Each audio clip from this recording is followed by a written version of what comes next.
Salut les guys, j'espère que vous allez bien. Aujourd'hui, on va parler du lieu de la drague qui est au panthéon de son symbole. Un lieu qui est aussi souvent critiqué, montré du doigt. On va voir un petit peu de quoi il en retourne. Oui, aujourd'hui, on va parler de la boîte de nuit, de la discothèque, du club. Allez, c'est parti. Alors comme pour la vidéo sur l'introduction du bar, là aussi cette vidéo servira d'introduction. Je ferai certainement une playlist qui sera dédiée au club. Donc là aujourd'hui on va pas pouvoir rentrer dans le détail de tout, mais ça servira plutôt à planter le décor. Alors pour pouvoir décortiquer ça vraiment dans son ensemble, on va devoir réaliser l'ensemble des questions que tout le monde se pose. Qu'est-ce que le club? Pourquoi est-ce qu'il a aussi mauvaise presse? Pourquoi le club est en réalité le lieu le plus compétitif pour faire des rencontres? Pourquoi le club est aussi la plupart du temps l'ennemi juré du dragueur de rue? Et pour terminer, pourquoi est-ce que le club est le lieu ultime pour pouvoir progresser dans d'autres sphères dans ta drague? Et pour pouvoir vraiment rentrer à l'intérieur du sujet, on va y aller par étapes et on va commencer avec la première question que tout le monde se pose. Qu'est-ce que le club ou la boîte de nuit? Le club, c'est peut-être l'un des lieux les plus anciens en ayant opéré plusieurs mutations, type bal musette, etc., où les gens se réunissent pour faire la fête, pour danser, pour se défouler. C'est donc la récréation pour adultes à l'état pur. C'est donc un endroit qui exige un mindset festif.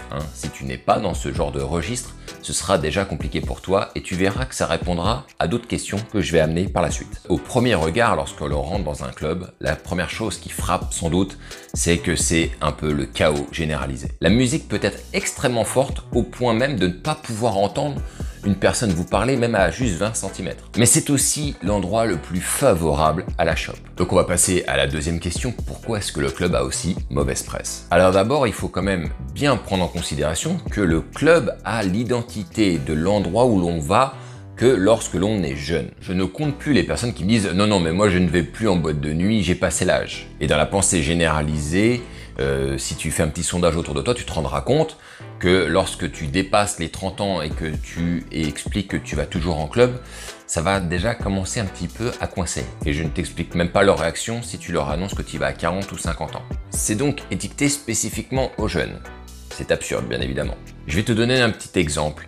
Il y a un club parisien où j'ai été régulièrement, où j'ai toujours vu à chaque fois que j'y suis allé, une personne qui venait, toujours sapée, impeccable, venir faire la fête, et qui avait plus de 60 ans, mon ami. Et rien que pour ça, je voudrais lui rendre hommage, puisque cela montre bien qu'il n'y a pas d'âge pour faire la fête, pour s'amuser. Le club a aussi mauvaise presse, puisque tu le verras en interrogeant les gens autour de toi, beaucoup trouvent que si tu vas en club, c'est pour aller choper. D'ailleurs, certaines personnes se targuent, certains gars se targuent d'aller en club pour aller baiser, mais quand tu fais une soirée avec eux, tu te rends compte qu'ils baisent le vent. Alors oui, cet endroit est identifié à baise, peut-être, mais fais le compte de ceux qui sortent à 5 h du matin brocouille et tu me diras ce que t'en penses. Ce qui m'amène à la question suivante, pourquoi est-ce que c'est le lieu le plus compétitif en matière de drague? Eh bien c'est très simple, c'est le seul lieu à ma connaissance où il y a autant de mecs à la minute qui attaquent comme des fous furieux, voire même comme des bourrins. Et bon, et à la question, je comprends pas, je croyais que la majorité des gars étaient timides, là, qu'est-ce qui se passe les gars? Oh,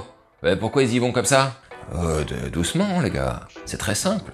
Alcoolise n'importe qui et tu verras qu'il se sentira pousser des ailes, sans compter certaines drogues qui te rendent complètement indestructible. Et toi, dans ce joli bordel, tu vas essayer de tirer ton épingle du jeu. Ensuite, une autre raison qui fait que ce lieu est extrêmement compétitif, c'est que certaines personnes vont venir en club en projetant une image d'eux qui n'est pas celle de la réalité. Certains vont venir saper en soirée, mais comme des hommes d'affaires, claquer 1000 balles durant la nuit, en projetant une image d'eux-mêmes ayant un lifestyle complètement dingo qui attire, alors que ces mêmes gars peinent à toucher les 2000 € par mois.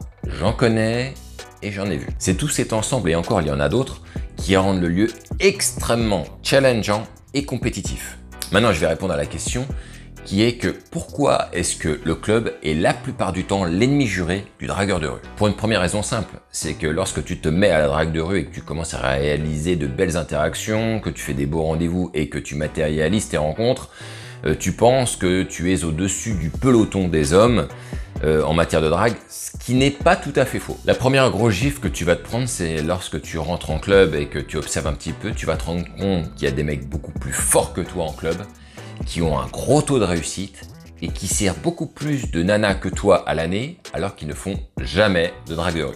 Ça, c'est la première claque du dragueur de rue. La seconde, c'est que le dragueur de rue suit une sorte de process pour aborder, interagir, mener une conversation, la manière d'être tactile. Il y a des choses évidemment à faire, à ne pas faire. Et lorsqu'il met le pied dans un club, il se rend compte qu'il peut se torcher le cul avec tout ça, car c'est presque comme si tout s'inversait. Et donc le dragueur de rue peut se poser la question s'il est peut-être dans un autre monde, et oui, je te confirme, le monde de la nuit, le club, c'est un tout autre monde. Ensuite, et c'est là que ça met la pression, c'est que c'est un endroit qui ne peut pas laisser la place à ceux qui ne s'amusent pas. Oui, car tout le monde se regarde dans un club, tout le monde s'observe, et tu seras vite identifié comme quelqu'un de pas fun, encore une fois, un peu comme dans les bars, mais d'une autre manière. Et même si tu approches une fille avec un gros sourire, si elle t'a vu, c'est mort. Pour terminer, et c'est souvent là que les dragueurs de rue se disent que ce n'est pas fait pour eux, le monde de la nuit. Ce monde de la nuit là, en tout cas, c'est qu'ils refusent souvent d'accepter l'évidence qui saute aux yeux.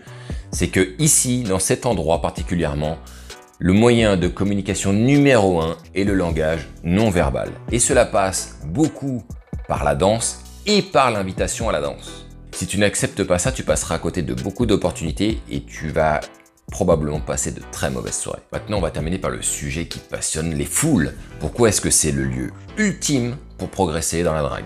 Le club, si tu épouses son état d'esprit, va t'enseigner la légèreté dans ton rapport aux autres. L'art de ne pas se prendre au sérieux. Et ça te fera relativiser sur qui tu es et ce que tu fais lors de tes approches de rue. Tu dois te rappeler la vidéo que j'avais faite sur Monsieur Rato. Eh bien, je me trompe peut-être, hein, mais lui, il a vraiment tous les stigmates du dragueur de rue qui ne va vraiment pas en club.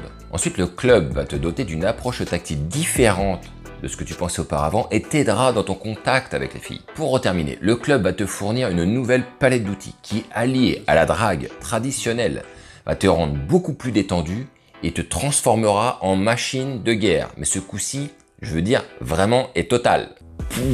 Voilà les gars, il y avait beaucoup de choses à dire. J'espère que j'ai rien oublié. N'hésite pas, toi, dans les commentaires, à donner ton avis sur le sujet du club. Est-ce que tu aimes? Est-ce que tu n'aimes pas? Pourquoi?